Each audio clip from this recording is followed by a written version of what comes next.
Rasul yang ke-33 berbunyi, hadis-hadis yang menyatakan kelebihan sesuatu daripada sesuatu yang lain. Seperti kelebihanku, mana Nabi kata, seperti kelebihanku daripada sekian-sekian benda atau perkara, semuanya maudhu. Paling tinggi pun ia dhaif. Kecuali hadis ini disebutkan kepada Rasulullah sallallahu alaihi wasallam tentang dua orang laki-laki. Seorang daripadanya abid. Abid ni maknanya orang ahli ibadat lah, kuat beribadah. Dan seorang lagi alim. Maka Rasulullah sallallahu alaihi wasallam bersabda, kelebihan orang alim daripada abid, yakni yang kuat beribadat, adalah seperti kelebihanku daripada orang yang paling kurang di kalangan. Kemudian Rasulullah sallallahu alaihi wasallam bersabda, sesungguhnya Allah, para malaikatnya, dan penghuni langit serta bumi, sehinggakan semut di dalam lubangnya, dan sehinggakan ikan pun bersalawat, yakni mendoakan kebaikan, kalau Allah mana memberi rahmat untuk orang yang mengajarkan kepada manusia kebaikan. Yang lain semuanya maudhu, kebanyakannya. Paling tinggi pun dhaif. Ingat, seperti kelebihanku daripada. Kafadli ala, seperti kelebihanku daripada. Ingat, kalau ada ini, tak kira di mula ke, di tengah ke, di ujung ke, tak kira. Ingat, itu hadis tak boleh pakai.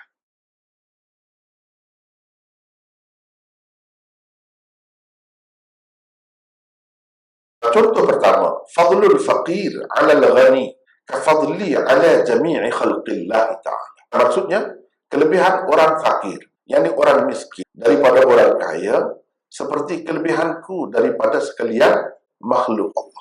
Kalau kita dengar pun tak sedap kan? Apa jadinya kesannya kalau kita diterima ni? Apa jadinya? Tapi orang-orang yang zahid, sufi, dia selalu guna benda. Kalau kita nak tengok benda-benda, dia tengok dalam kitab-kitab mereka tu lah. Ini antara rujukan yang ada. Lubabul Hadis, muka surat 24, karangan Jalaluddin As-Suyuti.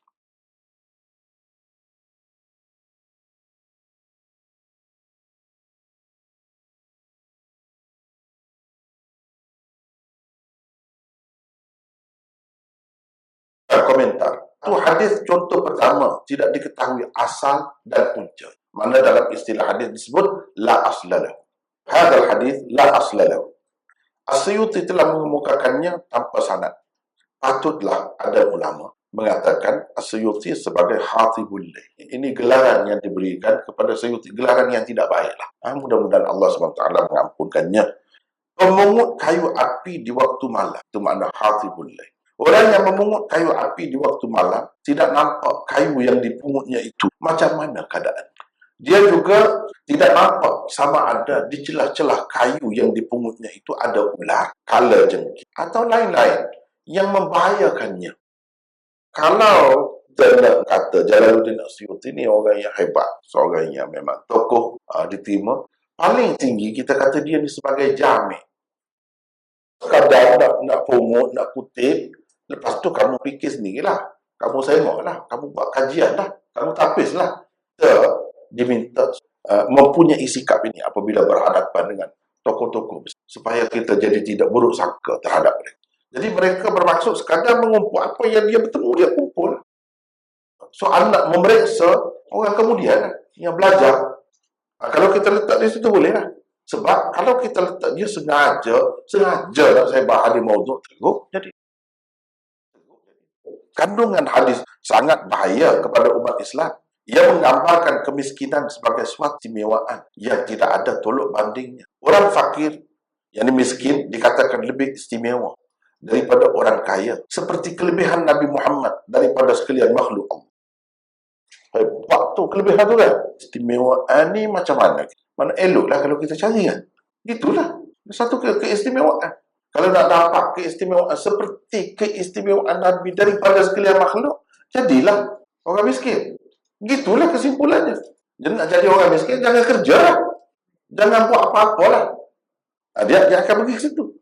Jadi lari ke dalam gua ke, lari mana-mana kan. Apa akan jadi? Secara tidak langsung, ia menggalakkan orang-orang supaya menjadi miskin. Kalau begitu, seronoklah orang-orang kafir. Kerana tidak akan ada lagi saingan mereka dari kalangan orang-orang Islam. Hadis ini bercanggah dengan sekian banyak hadis sahih yang menyatakan Nabi SAW sentiasa memohon perlindungan kepada Allah daripada kemiskinan dan kepapaan. Kemiskinan dan kepapaan selalunya menjadikan manusia hina, terpaksa berhutang dan ditindas. Itulah sebabnya Nabi SAW berdoa. Maksudnya, ya Allah, sesungguhnya aku berlindung denganmu daripada kepapaan dan kehinaan. Aku berlindung denganmu daripada menzalimi dan dizalim. Bila jadi miskin, jadi susah, apa ke dana, banyak boleh berlaku tu. Teruk jadi. Takkanlah Nabi SAW yang berdoa berlindung dengan Allah ni nak kata benda tu satu keistimewaan sebesar tu. Teruk jadi. Inilah yang dikatakan hadis maudhu', menyebabkan umat Islam ni jadi hina. Umat Islam jadi tak mahu bekerja, jadi pemalas. Kalaulah menjadi kaya merupakan suatu kekurangan, kenapa pula Rasulullah SAW memohon kepada Allah supaya dijadikan kaya? Tadi miskin, kepapaan tu Nabi berlindung, minta perlindungan. Ini minta supaya dijadikan kaya. Kalau kaya tu satu kekurangan, kenapa pula Rasulullah SAW memohon kepada Allah supaya dijadikan kaya? Seperti terdapat di dalam hadis ini. An Abdullah an Nabi SAW annahu kana yaqul Allahumma inni as'aluka al-huda wat-tuqa wal-'afafa wal-ghina. Maksudnya Nabi SAW selalu berdoa, ya Allah, sesungguhnya aku memohon kepadamu petunjuk, ketakwaan, kesucian diri dan kekayaan. Dia minta tu kekayaan itu. Itu cara kita nak menilai sesuatu hadis itu. Kita tengok, bandingkan dengan hadis yang sahih. Bukankah Rasulullah SAW pernah berpesan kepada Sa'ad bin Abi Waqqas begini, sesungguhnya engkau meninggalkan pewaris-pewarismu dalam keadaan kaya itu lebih baik daripada engkau meninggalkan mereka dalam keadaan miskin, mendadak-tangan di hadapan orang. Kaya adalah salah satu sifat Allah. Al-Ghani huwa al-Ghani. Ghani ni sifat Allah. Fakir, miskin, pernah kita berjumpa sifat Allah. Kita umat Islam dianjurkan supaya memiliki sifat Allah sejauh termampu. Hendaklah sifat-sifat Allah itu menjadi akhlak kamu. Yang menjadi pribadi kamu. Kalau Allah itu maha pemurah, kamu pun kena jadi pemurah. Sedapat mungkin. Kecuali sifat-sifat yang Allah kata itu hanya dia. Sifat takabur. Tak boleh. Jabat. Tak boleh. Sebab itu sifat yang khusus dengan dia. Itu adalah selimutku, kata dia.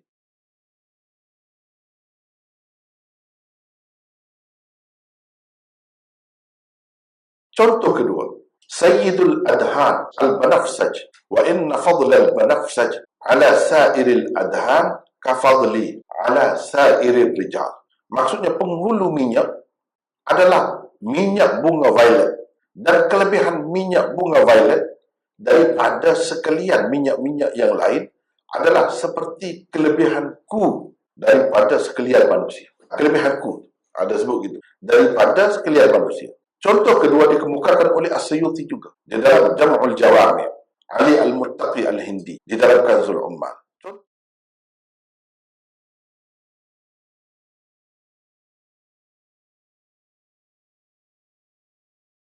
Berkenaan dengan hadis contoh kedua, Al-Munawi di dalam Al-Faidul Qadir berkata, Asy-Syirazi mengemukakannya di dalam kitab Al-Alqab.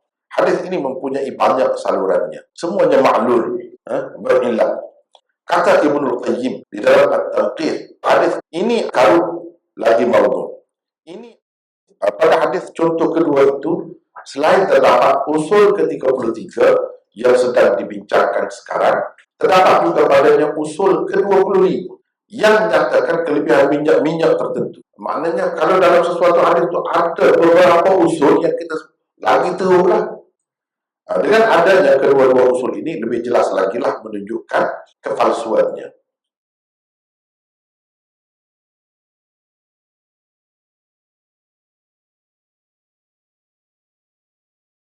Contoh yang ketiga, fadlu syahri Rajab ala syuhur kafadlil Quran ala sairil kalam, wa fadlu Sya'ban ala syuhur kafadli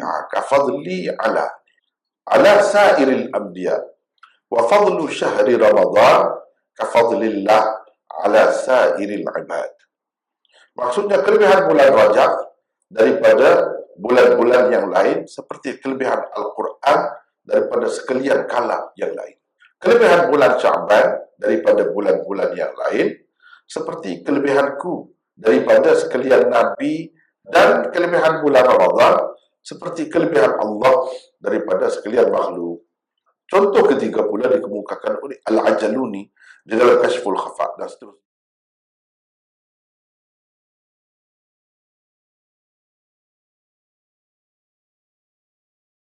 Hafiz Ibn Hajar adalah antara ulama yang menghukumnya sebagai maudhu'. Pada hadis contoh ketiga itu, selain terdapat di dalamnya usul ke-33, ini usul tentang kelebihan bulan Rajab juga. Kelebihan bulan Rajab, sembahyang bulan Rajab, puasa bulan Rajab, apalah. Para ulama hadis telah menegaskan bahawa tidak ada satu pun hadis sahih tentang kelebihan bulan Rajab. Ada sebut tentang kelebihan Rajab daripada bulan-bulan yang sudah cukup, sudah memadai. Ini menepati satu usul yang lain pun. Hafiz Ibn Hajar tulis kitab secara berasingan, Tabyinul Ajab fi Fadaili Rajab. Maknanya nak menyatakan dasar pelik tentang kelebihan Rajab. Kenapa begitu banyak sekali tersebar di kalangan umat ini, padahal tidak ada satu pun hadis yang sahih. Ini semua kalau